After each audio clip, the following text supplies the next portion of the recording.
Dear committee members of the Madagascar Mission Network, and ladies and gentlemen who are attending this video conference, it is a privilege to be here with you and to introduce to you the Church of Jesus Christ in Madagascar, FGKM, as a whole.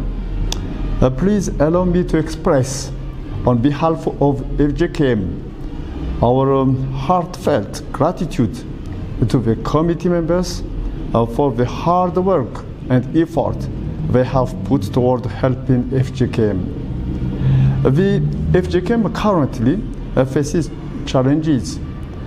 The country and its inhabitants are confronted by deep poverty, and it affects their daily life as well as their church life. This constant poverty is also in line with the current matter that is COVID-19. As a result of this, the churches had to close for about 5 months. Therefore, the budget of the church is in a serious decline, which does not allow the church to act in its fullest capacity in many ways. As a matter of fact, most of the churches could not afford to pay their due contributions. This has largely affected the parish workers and the ministers.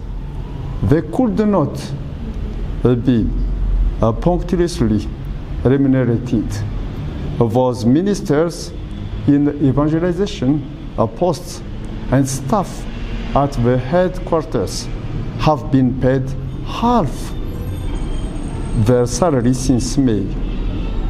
Despite all this, the FGKM is continuously trying hard to achieve its missions, to testify its faith, and to enhance personal fulfillment, to achieve fullness of life for all creation. The FGKM constantly deploys all effort to carry out this mission of gospel preaching. For effective preaching, it all starts with internal trainings given to all branches, members, and congregations at the parish level, so that when believers receive training, the congregations will go outside the doorstep to preach the gospel under the tuition of AFF, a parish evangelization branch, along with trainees of JKM, Jesus Christ for Madagascar. As for ministers, they are to attend a pastoral recycling every 2 years at the national level and at regional synods each year. The FGKM seeks to increase the number of ministers by expanding the preparatory center, construction of a theological college at Ambatondrazak, construction of the main building at Ivat Theological College. On the other hand, FGKM has set this vision to spread the gospel all over Madagascar through the 407 communes that do not have FGKM community of prayers yet. As a result of this, prayer communities have been set up in 407 localities having no church. Then the next step will be building churches in those 407 communes. This mission is not confined to the national level only. It tries to reach Malagasy community workers in the surrounding islands, for example, in Comoros and in Seychelles.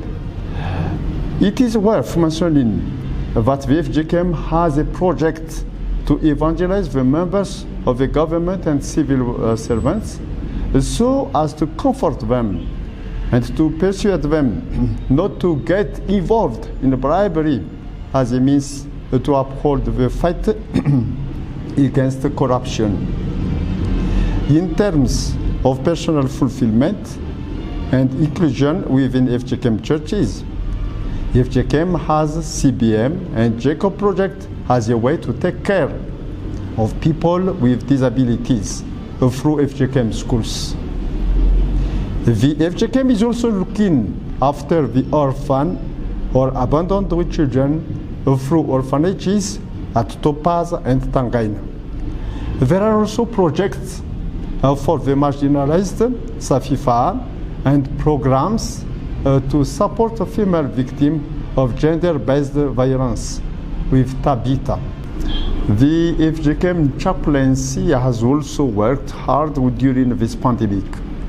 It has tried hard to comfort those victims of COVID-19 and their families through visits at hospitals, at homes, at morgue, and even during the burials. People in the south of Madagascar are enduring drought and famine known as Kere, and the FGKM is calling for and has also taken part in relief efforts for that. Those are the FGKM programs at a glance.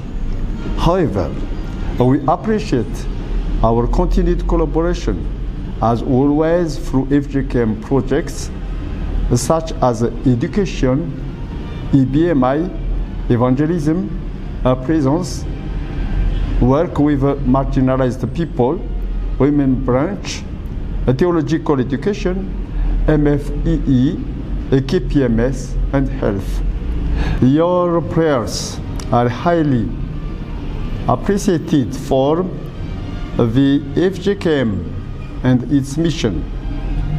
The commissioning of pastors that has failed in July due to lockdown. The Ordinary National Council meeting to be held on 11th to 17th November, and the Extraordinary National Council meeting to be held on 18th to 20th November in view of preparation of FGKM General Synod. The whole nation, due to the high level of corruption, so that Malagasy leaders carry on their duties under God's will for God to bless and heal the nation accordingly. Last but not least, it is a pleasure for FGKM to pray for brothers and sisters from PCUSA and their ministries. Also to pray for the United States of America for social and economic life, especially for the election held on 3rd of November. May the Lord who began a good work in you will carry it on to completion until the day of Christ Jesus. Soli Deo Gloria. Thank you.